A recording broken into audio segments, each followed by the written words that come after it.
नमस्कार दोस्तों, आज हम बात करेंगे कि डीएड स्पेशल एजुकेशन के बाद हमें क्या क्या करना चाहिए। क्योंकि देखो डीएड ऐसा है, ये होता है 12th के बाद। और कुछ लोग बाद में भी, ऐसा नहीं है कंपलसरी कि 12th के बाद ही कर सकते हैं, कुछ लोग पोस्ट ग्रेजुएशन ग्रेजुएशन के बाद भी आगे से करते हैं। तो अब जैसे ये कंप्लीट हो गया, हमने सब कर दिए, फाइनल ईयर के एग्ज़ाम हो गए, इसके बाद क्या करें। इसके बाद सबसे पहले तो हमें कराना है RCI रजिस्ट्रेशन। मोस्ट इम्पॉर्टेंट है, इसके बिना ना ही हम किसी जॉब के लिए अप्लाई कर सकते हैं, ना ही कहीं पे सेशंस ले सकते हैं। सबसे इम्पॉर्टेंट है RCI रजिस्ट्रेशन। इनकी वेबसाइट आपको पता ही है, वहाँ जाके रजिस्ट्रेशन कराइए। वैसे तो 30 डेज़ का टाइम होता है, बट ये बहुत ज़्यादा टाइम लगा लेते हैं, क्योंकि इनकी एक तो वेबसाइट इतनी अच्छी है माशाल्लाह, पूछो ही मत। और दूसरी चीज़, अगर आप इनके ऑफिस भी जाओगे ना, वहाँ के गार्ड इतने बदतमीज़ हैं, आपको घुसने नहीं देंगे पहली बात तो, और बहुत दिक्कत आएगी। और इसमें भी बहुत सारी चीज़ें मांगते हैं, 2 रेफरेंस CRI नंबर चाहिए होते हैं, उनके एड्रेसेस भी चाहिए होते हैं, बहुत सारी चीज़ें कॉम्प्लिकेटेड है। तो सबसे पहले तो आप अपना RCI रजिस्ट्रेशन कराएं। उसके बाद CTET पेपर 1 के लिए तैयारी करें। जिसने दे रखा है पास हो गया, बहुत अच्छी बात है। जिसने नहीं दिया, अब लाइफ टाइम वैलिड हो गया वैसे तो सारा। जिसने नहीं दिया, वो नवंबर में होने वाला है, नवंबर दिसंबर में नोटिस आ चुका है इसका। अब जैसी फॉर्म लिख लें, अब अप्लाई करते ना, और इसकी तैयारी कीजिए। सिर्फ 90 नंबर चाहिए हमें पास होने के लिए, और कुछ भी नहीं, ना इसमें मेरिट बनती है, 90 आ गए पास है। अब कुछ कहेंगे सर जी 82 पे भी तो हो जाते हैं। अब 82 पे हो तो जाते हैं, बट जहाँ जिस जॉब में रिजर्वेशन ही नहीं होगा उसका क्या करोगे। 82 पे होते हैं OBC SC वाले बच्चे। तो जिस पोस्ट पे वही नहीं है, क्या बोलते हैं, देखो बुलवा दे तुमने, रिजर्वेशन ही नहीं है जिस पोस्ट पे, उस पर कैसे अप्लाई करोगे। आपके 90 जनरल नंबर के अगर 90 ले आते हो तो आप सारी पोस्ट के लिए अप्लाई कर सकते हो। तो आप ये तो सोचिए मत कि 82 के लिए हमें सोचना है। 90 नंबर आसान है, आसानी से आते हैं, बहुत ईजी पेपर होता है। और पेपर 1 PRT के लिए होता है। तो PRT का क्या सीन है, अभी जैसे जो स्पेशल है ना, ये दोनों के लिए वैलिड होता है। एक तो स्पेशल के लिए तो है ही, और नॉर्मल के लिए भी है, दोनों के लिए वैलिड है। ऐसा नहीं है कि खाली एक के लिए वैलिड है। तो अभी DSSB में, जैसे DSSB में अभी बहुत सारी जॉब्स लिख ली थी, दोनों के लिए, स्पेशल के लिए भी लिख ली थी और नॉर्मल के लिए भी लिख ली। पर जो नॉर्मल वाले हैं, जिन्होंने नॉर्मल कर रखा है, वो तो खाली नॉर्मल के लिए भर सकते हैं। बट हम जो DED वाले स्पेशल बच्चे हैं, सॉरी स्पेशल हमने ये जो कर रखा है, हम दोनों में भर सकते हैं।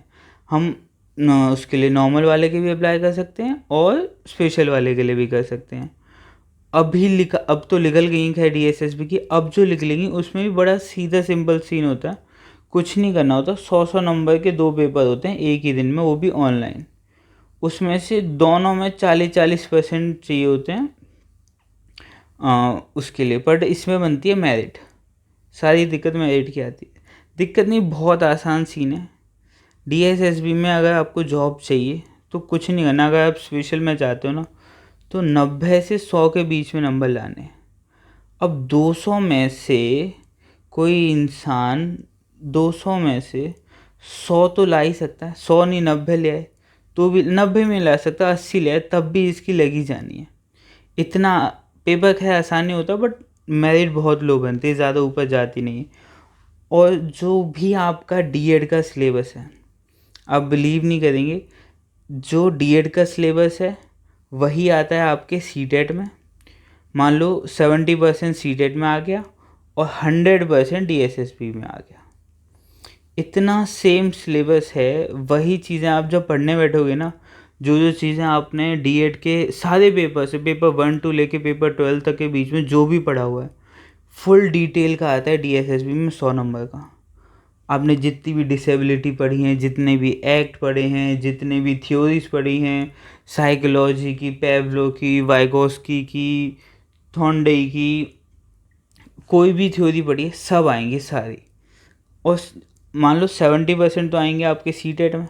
CTET के डायरेक्ट क्वेश्चन तो ज़्यादा डिफिकल्ट होते नहीं हैं। और पूरा 100% जो DED का सिलेबस है वही आता है आपके DSSB के एग्ज़ाम में। और DSSB का एग्ज़ाम क्लियर होते ही आपको डायरेक्ट जॉब मिल जाएगी। तो अगर आप सोचो कि ग्रेजुएशन कर लूँ, ये कर लूँ, तो मेरे हिसाब से तो कोई फ़ायदा है नहीं बिना बात के करने का। PRT के लिए कुछ भी नहीं चाहिए होता, सिर्फ B.Ed हो बच्चा और 12th पास हो, और सीटेट क्लियर कर रखा हो पेपर 1, सबसे बेस्ट होता है यही ऑप्शन। आपकी जॉब लग जाएगी, जॉब लगेगी तो शादी हो जाएगी, अच्छी शादी हो जाएगी। खैर शादी तो बिना जॉब के भी हो जाएगी, ऐसी कोई बात नहीं है। तो यही सारे पॉइंट्स हैं, मैंने सोचा आप सबको शेयर कर दूं। और भी कोई इन्फॉर्मेशन चाहिए हो सीटेट से रिलेटेड या फिर डीएसएसबी से रिलेटेड,